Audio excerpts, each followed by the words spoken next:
It just got real, and this changes everything with how we view the Spurs moving forward, as recent reports from Shams Charania indicates that Giannis Antetokounmpo is more willing than ever to look to a future beyond Milwaukee, and the San Antonio Spurs have been named as one of the top potential suitors. We have to dive into Shams' report on Giannis, what some other insiders, including Brian Windhorst, have to say about the Spurs' chances for this, look into the odds, and even look at what a trade would look like. This is getting real. Right now, Giannis is more likely than ever to move, and look, we got to cover all this in this episode of Spurs Digest, but just a quick reminder, guys, hey, we're pushing for 7,000 subscribers, and still a bunch of you are not subscribed. Completely free to hit the button. Draft lotteries tonight, Giannis updates every single day. We got you covered here at Spurs Digest. Let's just dive right in. We got to start with the official report. Two-time NBA MVP Giannis Antetokounmpo has not made any firm decisions, but for the first time in his career, he is open-minded about whether his best fit is remaining in Milwaukee or playing elsewhere. League sources tell ESPN.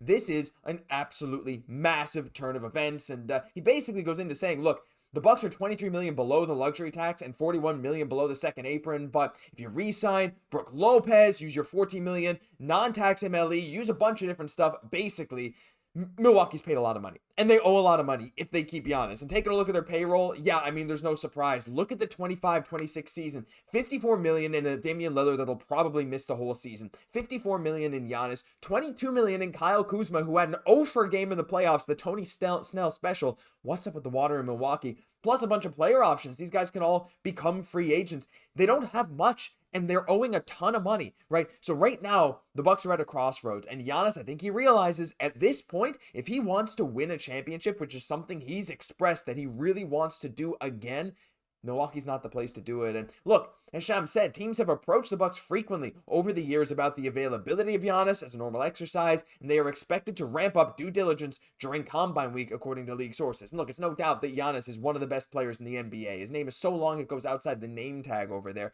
But he's been unbelievable. This has been one of his best seasons.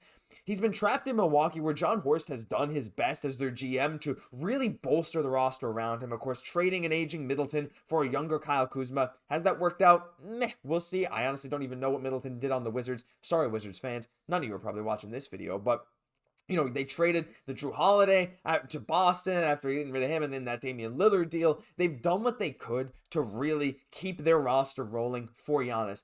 But this Achilles injury is probably the nail in the coffin at this point. And just hearing what Shams had to say is crazy. So naturally, when we're looking at Shams here on national TV, like, Giannis might very well be gone.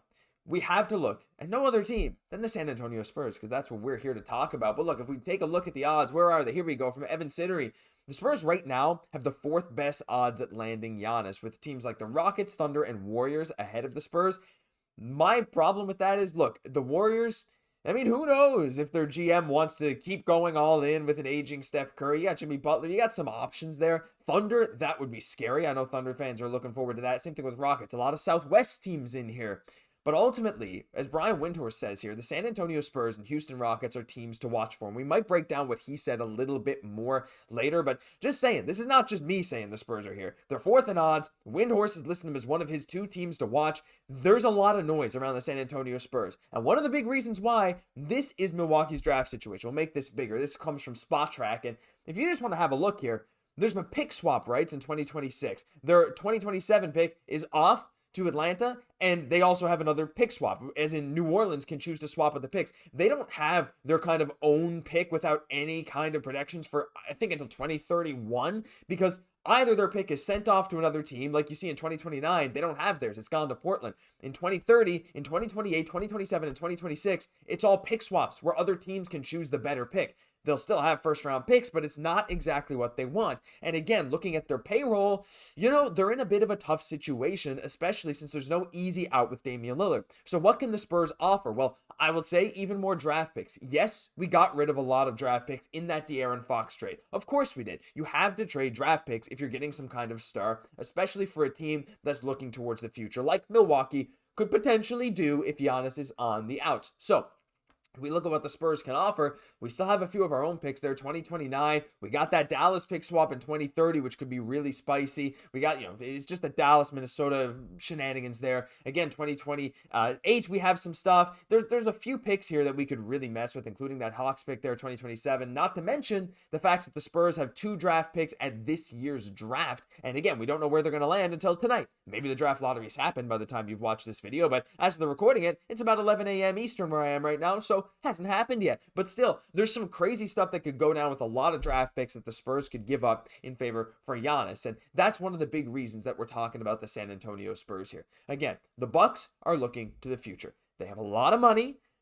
They have a lot of money tied up, and if they want to bring back someone like a Lopez, they want to bring back any decent center, that's going to cost money. They're going to be a full season without Lillard, and at this point, Giannis's real contention window again maybe starts to open in 2026-27 when you know dang well sure that Damian Lillard is taking his player option, taking that near $60 million, even though he's going to be recovering from an Achilles injury, and then you got Giannis there with just 2 years left.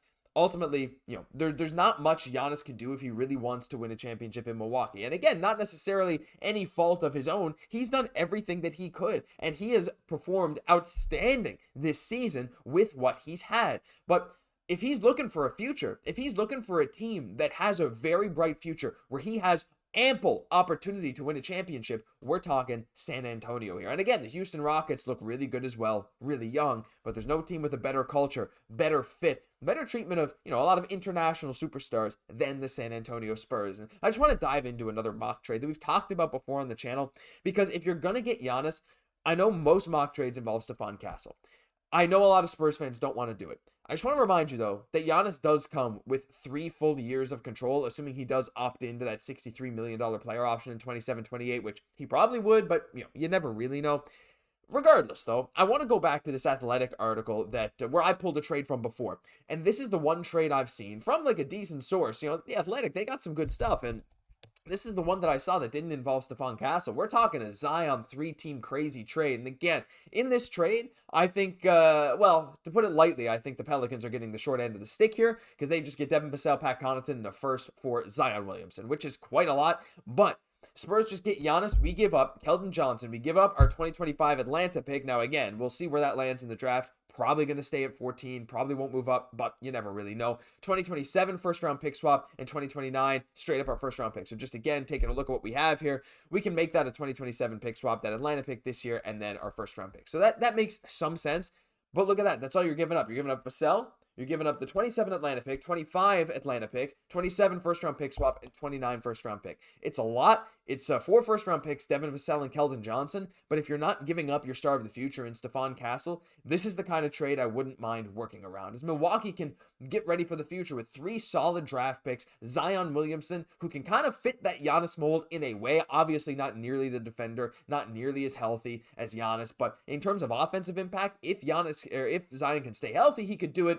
Look, I'm not here to bargain on the side of Milwaukee. I'm here to bargain on the side of San Antonio. And when we're talking Giannis, look, you got to give up a lot to get a lot. And if Giannis is genuinely available, the Bucks, I don't know if they're in panic mode. I don't think they're going to lose much leverage to sell on Giannis. But now, if these rumors keep swirling that, hey, Giannis is not comfortable staying here long term, teams are going to keep swirling. These calls are going to come in more and more and more. And so on one hand, it's like Milwaukee, hey, we've made it known he might not want to be here. Teams might think, oh, they've lost leverage. On the other hand, every single team that could feasibly trade for Giannis is going to call John Horst and the Milwaukee Bucks. They are going to try and offer them their best package. So we're going to get a bidding war. But I just say once again, what better fit for Giannis? What team has better assets that we could trade for Giannis? Unless some team really trades their star young players, in which case, again, you're talking Stephon Castle, but I know what your guys' thoughts are on that. Regardless, this is going to be an incredibly exciting time. And look, we're here to keep you up to date on all the latest news, not just Giannis. We got draft lottery, the NBA draft, so much more. So if you want to stay up to date, hit that free subscribe button down below, because that'll do it for this episode. Hey, if you enjoyed, leave a like while you're down there as well. Helps us out a lot. And we really appreciate every single one of you tuning in every single day. I've been your host, Josh Gosse, and I'll catch you in the next one.